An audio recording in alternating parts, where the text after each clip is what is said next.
Hello students, welcome back to elite tutors. चलिए इस video में हम पार्ट 2 में जो क्वेश्चंस देखने वाले हैं वो क्वेश्चन नंबर 2A देखेंगे जो एक्टिविटी है, और उसके बाद क्वेश्चन नंबर 2B देखेंगे।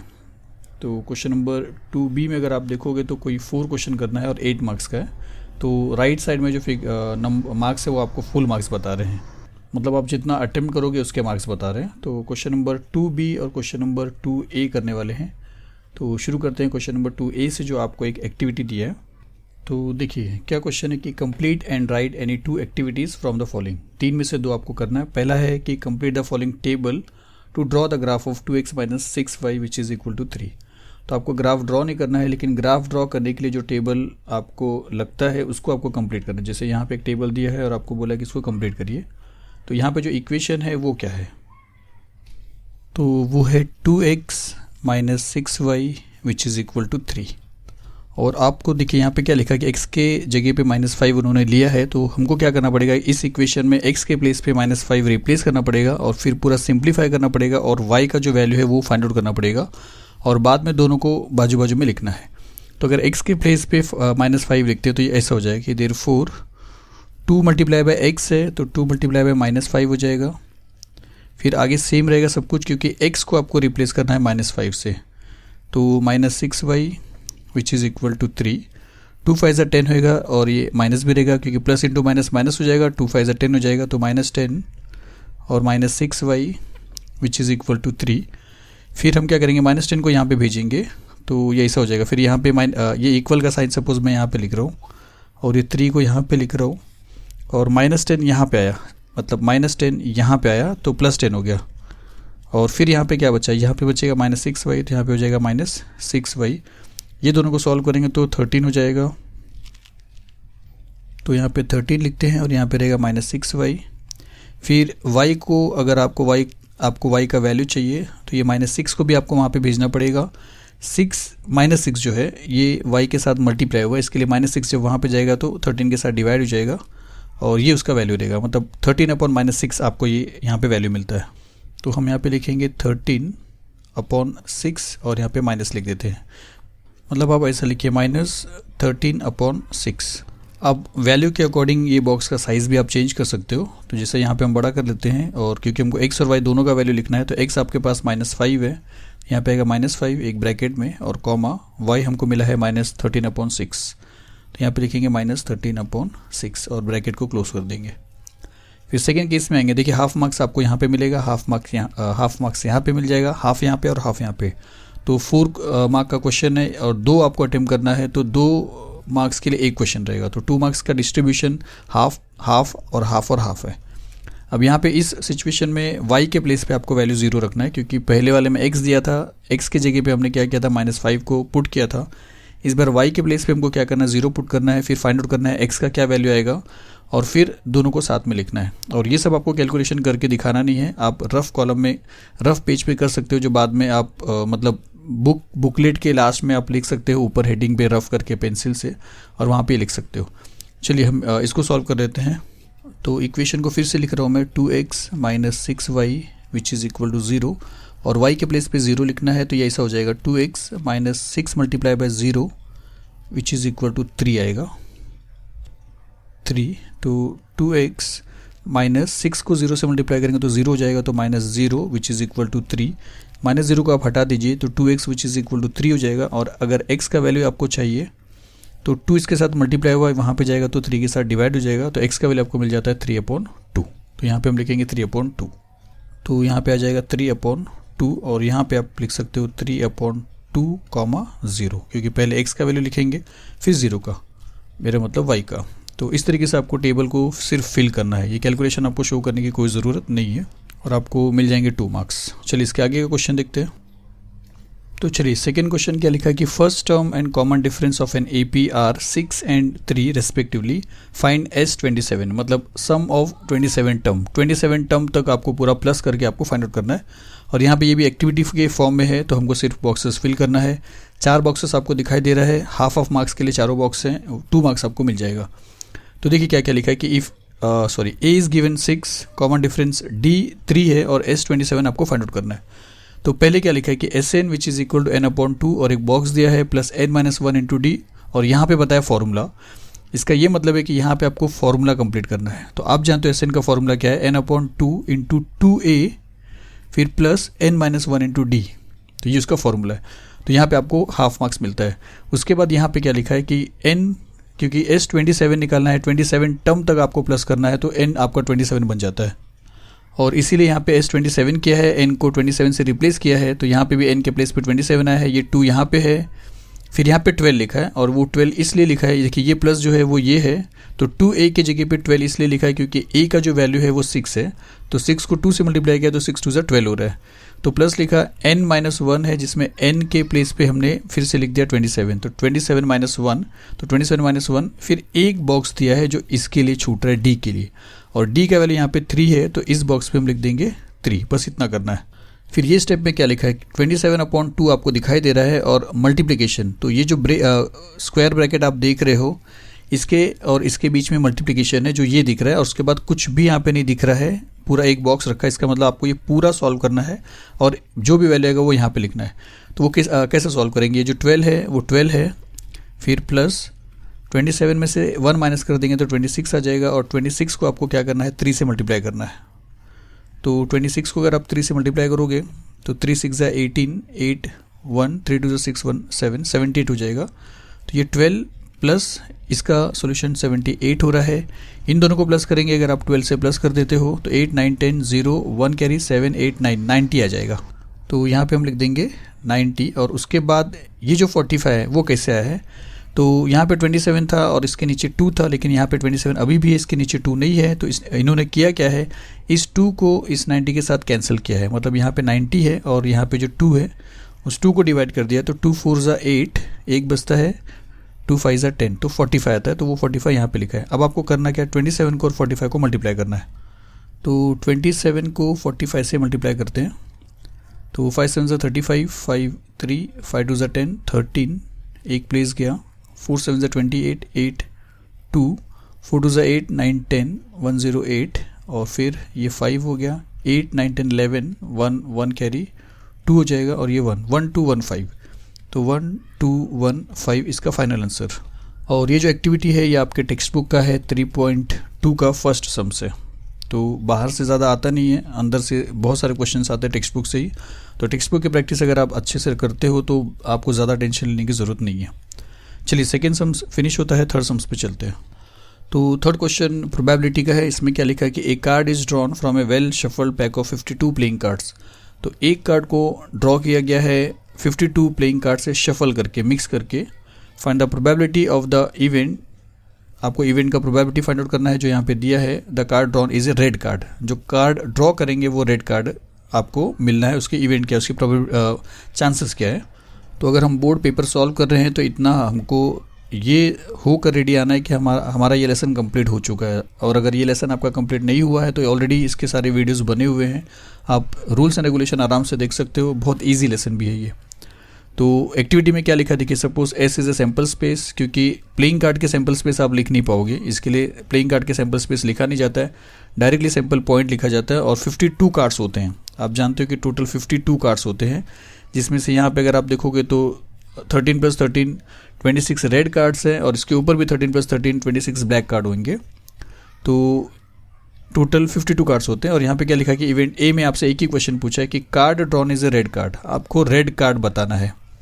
तो टोटल रेड कार्ड कितने हैं, तो अगर आप देखते हो तो टोटल रेड कार्ड कितने हैं, 1 2 3 4 5 6 7 8 9 10 11 12 13, और ये 13, मतलब 26 रेड कार्ड्स हैं।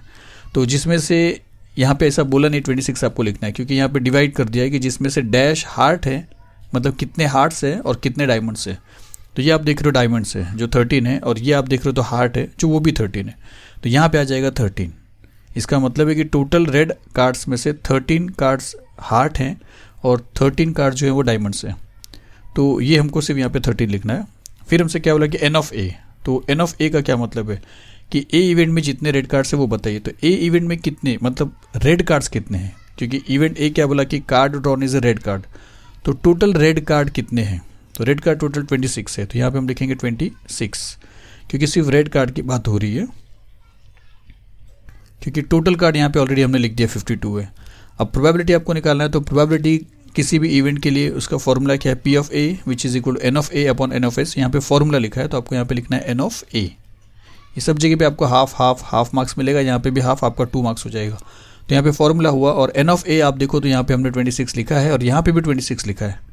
तो एक्टिविटी में आपको अगर थोड़ा ध्यान दोगे तो आपको आंसर भी कहीं ना कहीं दिखाई देगा। और N ऑफ S के प्लेस में यहाँ पे 52 लिखा है, और उसके बाद आपको सॉल्व करना है। जैसे 26 और 52 को आपको सिंप्लीफाई करना है। तो 26 1 ज़ा 26 और 26 2 ज़ा 52। तो यहाँ पे इसका जो आंसर आएगा 1/2 आ जाएगा। तो चलिए, टोटल 3 एक्टिविटी आपने सॉल्व किया, जबकि एग्जाम में आपको 2 ही करना है और आपको 4 मार्क्स मिल सकता है और ईजिली मिल सकता है। सिंपल रहेंगे। टेक्स्ट बुक थरो कर लीजिए, प्रैक्टिस सेट थरो कर लीजिए, उसके बाद प्रॉब्लम सेट पे जाइए। इससे ज़्यादा आगे मत भागिए, सबसे पहले ये करिए, फिर बाद में बोर्ड पेपर सॉल्व कर लीजिए। आप इससे ज़्यादा अगर आप करेंगे तो आप बेवजह परेशान होंगे। इतना करने से आपका वैसे भी बहुत अच्छे से आपका प्रिपरेशन हो जाता है। चलिए, इसके बाद जो क्वेश्चन था, क्वेश्चन नंबर 2B, वो है solve any 4 question from the following. 4 × 2 मतलब 2 मार्क्स के फिर से क्वेश्चन है, 8 मार्क्स का है। 4 क्वेश्चन आपको सॉल्व करना है और आपके पास 5 क्वेश्चन है। यहाँ पे अगर हम देखेंगे तो ये वाला क्वेश्चन आप जानते हो, ये स्टैटिस्टिक्स लेसन का है जो आपको कैंसिल कर दिया है। किसी ने कमेंट में पूछा था कि सर फाइनेंशियल प्लानिंग के कुछ एक्सरसाइज उनके स्कूल में कराया जा रहा है कि, और वो है या नहीं है। तो मैं आपको बता रहा हूँ कि फाइनेंशियल प्लानिंग पूरी तरह कैंसिल कर दिया है और स्टैटिस्टिक्स भी पूरा कैंसिल कर दिया है। तो चलिए, ये वाला क्वेश्चन देखते हैं। Find the value of the determinant, जो आपको पता है 1.3 का है, क्रेमर्स रूल का। तो ये शुरू करते हैं। ये सम्स करना है, ये सम्स करना है, ये भी करना है और ये भी करना है। तो ये 1 2 3 4 आपको सम्स करना है। तो चलिए देखते हैं फर्स्ट क्वेश्चन। एक चीज़ और है, किसी ने ये भी पूछा था कि सर हम आंसर लिखेंगे या सॉल्यूशन लिखेंगे। तो आपको इस तरह करना है कि एक बार जब आप आंसर लिखते हो और यहाँ पे फिर आप 1 लिखते हो, तो यहाँ पे आप सॉल्यूशन लिख सकते हो। यहाँ पे आप सॉल्यूशन लिख के फिर यहाँ से आप शुरू कर सकते हो। सॉल्यूशन आप यहाँ पे मत लिखिए, यहाँ पे आंसर लिखना है, यहाँ पे आंसर नंबर लिखना है और यहाँ पे सॉल्यूशन। और यहाँ पे आप जानते हो कि क्वेश्चन नंबर 2 और B रहेगा, और क्वेश्चन नंबर 2B जो है वो आप सेम पेज पे शुरू कर सकते हो, क्वेश्चन नंबर 2A के जहाँ पे एंड होता है वहाँ पे भी। लेकिन हाँ, क्वेश्चन नंबर 2 जो है वो क्वेश्चन नंबर 1 और 2 सब जगह जैसा देखिए, क्वेश्चन नंबर 1 एक नए पेज में आना चाहिए, क्वेश्चन नंबर 2 भी एक नए पेज में आना चाहिए। क्वेश्चन नंबर A और क्वेश्चन नंबर 1B ये एक ही पेज में आ सकता है, और उसी तरह क्वेश्चन नंबर 2A और क्वेश्चन नंबर 2B वो भी एक पेज पे सेम पेज पे आ सकता है। कंटिन्यू कर सकते हो, जहाँ पे ये खत्म होगा उसका आगे B क्वेश्चन आप कंटिन्यू कर सकते हो। तो सॉल्यूशन आपको यहाँ पे लिखना है, सॉल्यूशन आपको यहाँ पे नहीं लिखना है। तो चलिए, इसको अगर हम सॉल्व करेंगे तो हम इस तरह लिख सकते हैं कि आंसर, और फिर यहाँ पे 1 लिख सकते हैं। आपका एक मार्जिन बना हुआ रहेगा, एक मार्जिन आपको और ड्रॉ करना है। फिर एक बार क्वेश्चन लिख लेंगे, क्या चीज़ है ये, 7/3 और 3/2, फिर ये है 5/3 और 1/2। ये भी आप अगर देखते हो तो आपके टेक्स्ट बुक का ही क्वेश्चन है। तो यहाँ पे 2 लाइन ड्रॉ कर लेंगे। उसके बाद आप जानते हो आपको क्या करना है, 1 2 3 4 टर्म है, आपको क्रॉस मल्टीप्लिकेशन करना है और मल्टीप्लिकेशन इस तरफ से शुरू करना है। अगर आप इस तरफ से शुरू कर दोगे तो रॉन्ग हो जाएगा। मतलब 7/3 को मल्टीप्लाई करना है आपको 1/2 से, इससे, और फिर उसके बाद आपको साइन लिखना है माइनस, क्रेमर के रूल के अकॉर्डिंगली। फिर 5/3 को मल्टीप्लाई करना है आपको 3/2 से, और फिर इसको सॉल्व करना है। तो हम यहाँ पे सॉल्व करते हैं। बोर्ड पेपर में आपको नीचे सॉल्व करना है, ऐसा बाजू में सॉल्व नहीं करना है। तो विच इज़ इक्वल टू, अब देखिए अगर मल्टीप्लिकेशन होता है तो न्यूमरेटर को न्यूमरेटर से मल्टीप्लाई करना पड़ता है और डिनोमिनेटर को डिनोमिनेटर से। तो 7 1 7 हो जाएगा, फिर अपॉन 3 2 6 हो जाएगा, फिर माइनस 5 3 15 अपॉन 3 2 6। अब अगर दो फ्रैक्शन के बीच में माइनस है या प्लस है तो क्रॉस मल्टीप्लिकेशन होता है, लेकिन अगर डिनोमिनेटर में सेम नंबर है तो आप क्रॉस मल्टीप्लिकेशन करके आप टाइम वेस्ट ना करिए, डायरेक्टली 6 और 6 जो दोनों सेम है इसको 1 टाइम लिखिए, और ऊपर जो भी दिखाई दे रहा है, जैसे 7 - 15 दिख रहा है तो 7 - 15 लिखिए, और अगर प्लस रहता तो आप प्लस लिखते थे। फिर इसको सिंप्लीफाई करेंगे, 7 में से 15 माइनस करेंगे आपको 8 मिल जाएगा, लेकिन ये ग्रेटर नंबर है तो -8 मिलेगा, तो -8/6। फिर 2 के टेबल में कैंसिल होता है, 2 3 6 और 2 4 8। तो फाइनली जो इसका आंसर है वो आपको मिलता है विच इज़ इक्वल टू -4/3। तो इसका आंसर आपको 4/3 मिलेगा, जिसको आपको नीचे नीचे लिखना है। और इक्वल के साइन को याद रखिए, ऐसा एक के नीचे बराबर अलाइनमेंट के साथ रखिए। एक इक्वल का साइन यहाँ पे, एक अंदर चला जा रहा है, फिर एक बाहर आ रहा है, ये सारी चीज़ आप ध्यान दीजिए। और हाँ, फाइनली आपको क्या करना है, ये क्वेश्चन को वापस लिखना है, तो देयरफॉर ये लिखेंगे और विच इज़ इक्वल टू इसका जो आंसर मिला आपको -4/3 ये नीचे लिखना है। देखिए हर एक चीज़ नीचे लिखना है, यहाँ पे जगह नहीं होने की वजह से मैंने बाजू बाजू में लिखा है, आपको नीचे नीचे लिखते चले जाना है। और फाइनली वो जो क्वेश्चन पूछा था उसका आंसर आपको इस तरह लिख के फाइनली उसका आंसर बताना है कि विच इज़ इक्वल टू -4/3। चलिए ये फर्स्ट क्वेश्चन फिनिश होता है। सेकंड क्वेश्चन देखते हैं। तो सेकंड क्वेश्चन क्या लिखा है कि solve the quadratic equation by factorisation method. तो ये आपने सीखा है ऑलरेडी सेकंड लेसन में, तो आप अगर नहीं सीखे हो तो आप प्लीज़ देख लीजिए।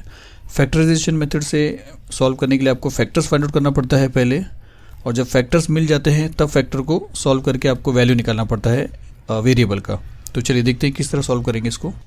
तो चलिए हम यहाँ पे लिखेंगे आंसर और यहाँ पे लिख देंगे 2, और यहाँ पे जो राइट साइड है वहाँ पे भी आप एक मार्जिन ड्रॉ कर सकते हो, लेकिन थोड़ा सा डिस्टेंस पे आप मार्जिन ड्रॉ करिए। बहुत ज़्यादा डिस्टेंस पे लेके मार्जिन मतलब ड्रॉ करके पेपर के विड्थ को कम मत करिए।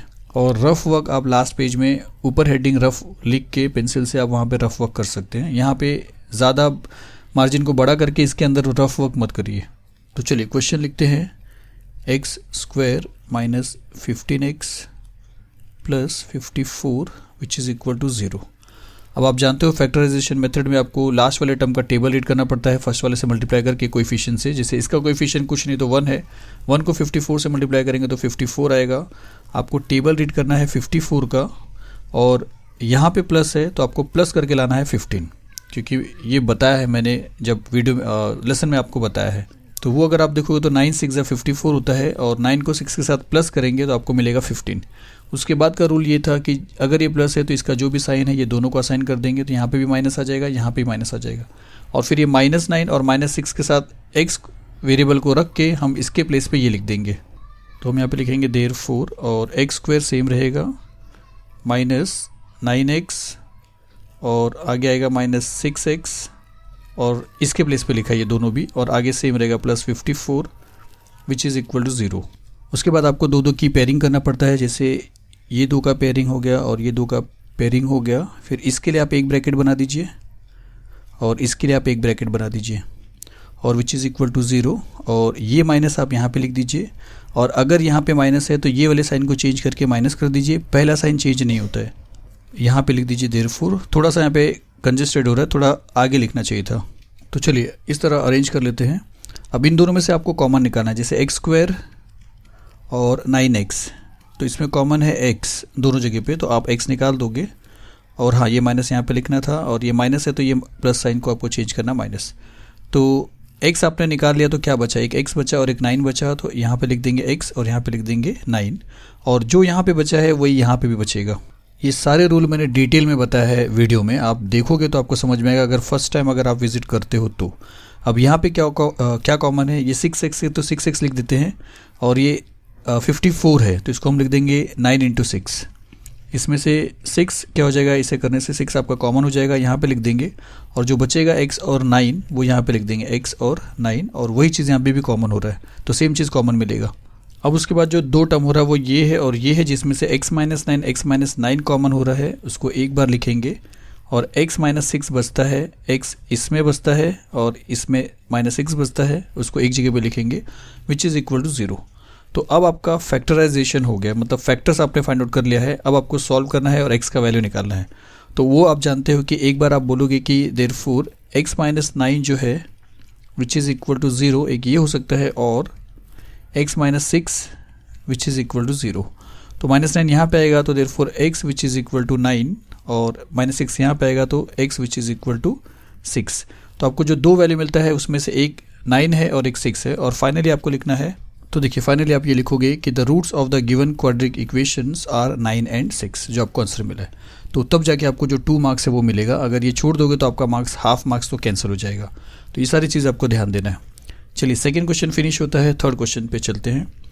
तो थर्ड क्वेश्चन है कि decide whether the following sequence is an AP, if so find the 20th term of the progression. ये आपका 3.2 का क्वेश्चन है, एज इट इज़ क्वेश्चन जैसा टेक्स्ट बुक में है वैसे ही पूछा है 2 मार्क्स के लिए। तो आपको डिसाइड करना है कि ये जो सीक्वेंस है, ये जो प्रोग्रेशन है, ये AP है या नहीं है, और अगर AP मिलता है आपको तो आपको बोला कि 20th टर्म फाइंड आउट करेंगे। तो तो पहले हम डिसाइड करते हैं कि ए पी है या नहीं है, और अगर है, क्योंकि ये है, हमने ऑलरेडी टेक्स्ट बुक देखा है, सॉल्व किया है, ये ए पी है। अब उसके बाद 28 टर्म किस तरह फाइंड आउट करेंगे वो देख लेंगे। तो चलिए यहाँ पे हम लिखते हैं आंसर, और यहाँ पे हम लिख देते हैं 3, और फिर यहाँ पे हम लिखेंगे कि ये जो सीक्वेंस से पहले ये लिखेंगे, तो यहाँ पे लिखेंगे द गिवन सीक्वेंसेस, तो द गिवन सीक्वेंसेस, और ये सीक्वेंस लिख देते हैं -12, तो हमने सीक्वेंस लिख दिया। अब हमको T1, T2, T3 2-3 टर्म आपको दिखाना है, तो यहाँ पे हम ऐसा लिखेंगे कि ईयर T1 जो है T1 वो है -12, T2 -5 है, T3 2 है, और T4 भी बता देते हैं कि T4 ये है 9। और फिर डिफरेंस फाइंड आउट करेंगे, T2 में से T1 माइनस करेंगे, तो देयरफॉर T2 माइनस T1, तो T2 माइनस T1 मतलब -5 में से माइनस करेंगे -12 को, तो -5 में से माइनस करेंगे -12 को, तो which is equal to -5, minus और माइनस प्लस हो जाएगा, 12 आ जाएगा। 12 में से 5 माइनस करोगे तो आपको 7 मिलेगा। तो T2 माइनस T1 किया। अब T3 माइनस T2 करेंगे, तो यहाँ पे लिखेंगे T3 माइनस T2, तो T3 2 है, तो 2 में से माइनस करेंगे, मतलब T3 में से T2 माइनस करेंगे तो -5 माइनस करेंगे, तो यहाँ पे आएगा -5 which is equal to 2, minus और माइनस प्लस हो जाएगा, तो 2 + 5 विच इज़ इक्वल टू 7। अब इसके नीचे आप लिखना, मैं यहाँ पे लिख रहा हूँ, तो यहाँ पे लिखते हैं T4 माइनस T3, तो T4 है यहाँ पे 9, तो 9 में से माइनस करेंगे, T3 2 है, तो 2, और यहाँ पे लिख देते हैं आंसर 7। तो अगर आप देख रहे हो तो डिफरेंस क्या आ रहा है, सेम आ रहा है। तो यहाँ पे हम एक स्टेटमेंट लिखेंगे, the difference between consecutive term are constant, therefore it is an AP, क्योंकि हमसे एपी पूछा है चेक करने को कि ये डिसाइड करो कि ये है या नहीं है। तो हमने लिखा कि the difference between 2 consecutive terms is constant, और फिर लिखेंगे therefore the given AP is the given sequence is an AP. यहाँ पे लिखेंगे therefore the given sequence is an AP. तो हमसे डिसाइड करने को बोला था कि पहले पता लगा कि ये एपी है या नहीं है, तो हमने एपी पता लगा लिया।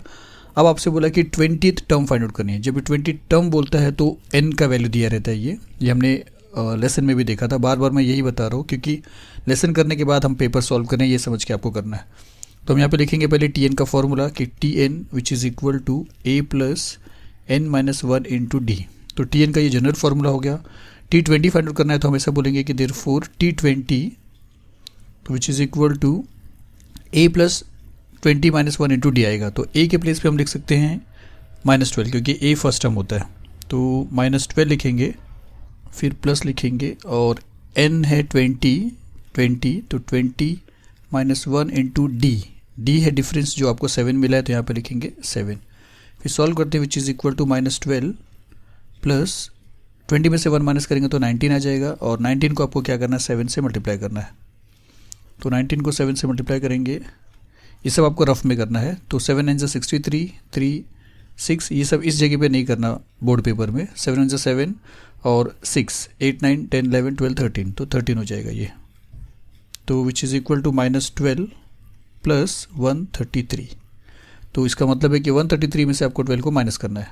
तो यहाँ पे -12 लिख देते हैं। 3 - 2 आपको 1 मिल जाएगा, 3 - 1 आपको 2 मिलेगा, और ये 1 तो 121 आएगा। तो विच इज़ इक्वल टू 121। तो T20 आपको मिल गया 121। तो हमसे T20 पूछा था, वो आपको 121 मिला है, और हमसे AP है या नहीं वो भी पूछा था, वो हमने यहाँ पे बताया। तो यहाँ पे फाइनली हम ऐसा लिखेंगे, तो लिखेंगे कि therefore 20th term of given AP of the given AP is 121। और इस तरीके से आपको नीटनेस बनाना है, ये सब नीचे लिखना है, बाजू में नहीं लिखना है। चलिए थर्ड क्वेश्चन फिनिश होता है, फोर्थ क्वेश्चन देखते हैं। तो फोर्थ क्वेश्चन है कि ए 2 digit number is formed with digits 2 3 5 7 9 without repetition. What is the probability that the number formed is an odd number? Simple question है, प्रोबेबिलिटी का है। लेसन आपने समझा है तो बहुत इजी आपके लिए। शुरू करते हैं हम ये मान के कि आपको लेसन आता है। तो हम यहाँ पे लिखते हैं आंसर, और यहाँ पे लिख देते हैं 4। तो अब देखिए, आप डायरेक्ट आप सैम्पल स्पेस से शुरू कर सकते हो, और अगर आप चाहो तो ऐसा भी लिख सकते हो जो क्वेश्चन दिया कि ए 2 digit number is formed with digits 2 3 5 7 9 without repetition. इतना स्टेटमेंट लिखेंगे तो ज़्यादा सही लगता है, तो मैं लिख रहा हूँ यहाँ पे। तो मैंने लिख दिया 2 digit number is formed with digits 2 3 5 7 9 without repetition. तो इसलिए हम बोल सकते हैं कि देयरफॉर जो सैम्पल स्पेस S रहेगा वो क्या रहेगा। तो आप जानते हो ये सम्स आपने किया है, तो 2 3 5 7 9 से अगर 2 डिजिट के नंबर बनाना है तो 2 से बनेगा 23, यहाँ पे हम डायरेक्ट लिख सकते हैं 23, फिर बन सकता है 25 27 29, तो यहाँ पे लिखेंगे 25 27 29, ये 2 से बन जाएगा। 3 से अगर आपको बनाना है तो 3 2 मतलब 32, फिर आप बना सकते हो 35 37 39, तो 35, फिर यहाँ पे लिखते हैं 37, फिर 39, फिर आप 5 से बनाओगे 52 53 57 59, 52 53 57 59, और 7 से आप बनाओगे 72 73 75 79, तो 72 73 75 79, और 9 से आप बनाओगे 92 93 95 97, और 99 77 55 33 22 ये सब नहीं बनाएंगे क्योंकि रिपीटिशन अलाउड नहीं है, और रिपीटिशन इसी को बोलते हैं 33 22, ये रिपीट नहीं करना आपको। फिर अब क्या करेंगे, एन ऑफ एस लिखेंगे, तो एन ऑफ एस क्या हो जाएगा, आप इसको टोटल करिए तो आपको मिलेगा 20। तो अब उसके बाद देखिए, अब आपसे क्या पूछा है कि what is the probability that the number formed is an odd number. तो पहले हम ऑड नंबर का लिस्ट लिखेंगे, इवेंट लिखेंगे, उसके बाद उसकी प्रोबेबिलिटी फाइंड आउट करेंगे। तो हम इवेंट को ए अज्यूम करते हैं और यहाँ पे लिखते हैं कि let A be the event that the number formed is an odd number. An odd number यहाँ पे लिख दे रहा हूँ, ऑड नंबर। फिर आपको नीचे लिखना है, मैं बाजू में लिख रहा हूँ पर आप बोर्ड एग्जाम के पेपर में नीचे लिखेंगे, और ये बोर्ड के हिसाब से मैं लिख रहा हूँ, आप इसी तरह लिख सकते हो बोर्ड एग्जाम में, कोई आपको टेंशन नहीं आएगा।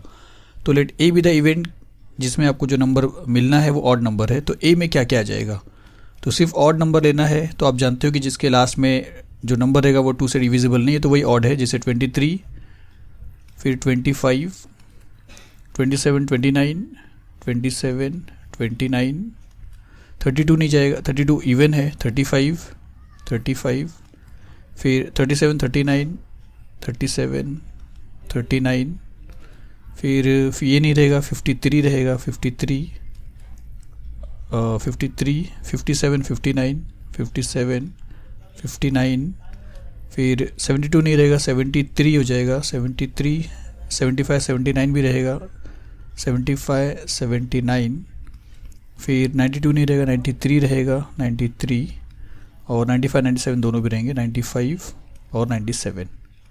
तो ये हो जाएंगे ऑड नंबर। और एन ऑफ ए अगर आप देखते हो, काउंट करते हो, तो कितना हो जा रहा है, 1 2 3 4 5 6 7 7 7 14 15 16, तो आपको मिलते हैं 16। तो यहाँ तक आपने उस इवेंट का सैम्पल पॉइंट फाइंड आउट किया है, लेकिन आपसे प्रोबेबिलिटी पूछा है, तो हम लिखेंगे therefore P of A, probability of that event is equal to n of A upon n of S. तो एन ऑफ ए आपको मिला है 16 और एन ऑफ एस 20 है, तो अपॉन 20, 4 के टेबल में जा रहा है, 4 4 ज़ा 16, 4 5 ज़ा 20, तो आपको 4/5 मिला। अब फाइनली आपको लिखना है, अब ये स्टेटमेंट आप नहीं लिखोगे चलेगा, आप ऐसा लिख सकते हो कि देयरफॉर पी ऑफ ए जो है वो आपको मिलता है 4/5, तो दैट्स इट, आपको 2 मार्क्स मिल जाएगा। इसके बाद का अगर हम क्वेश्चन देखते हैं तो वो स्टैटिस्टिक्स लेसन का है, जो इस ईयर के लिए रिड्यूस किया गया, आप जानते हो ये लेसन को।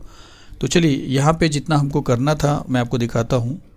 यहाँ पे हमने फर्स्ट वीडियो में क्वेश्चन नंबर 1 ए कंप्लीट किया था और क्वेश्चन नंबर 1 बी किया था। आज की वीडियो में हमने क्वेश्चन नंबर 2 किया है और 2 ए किया है, जिसमें 1 2 3 एक्टिविटी था, और क्वेश्चन नंबर 2 बी किया है जिसमें हमने ये सम्स को नहीं किया बिकॉज ये स्टैटिस्टिक्स से था। चलिए अब आगे की वीडियो में मिलेंगे क्वेश्चन नंबर 3 से लेके देखेंगे कितने क्वेश्चन सॉल्व करते हैं। अगर आपको समझ में आ रहा है या आपको और कुछ इसमें रिक्वायरमेंट है कि या आपको डाउट है, कुछ क्वेश्चंस है पेपर रिप्रेजेंटेशन को लेके, तो प्लीज़ कमेंट करिए और लाइक करिए, शेयर करिए। चलिए मिलते हैं अगले वीडियो में। Thank you very much.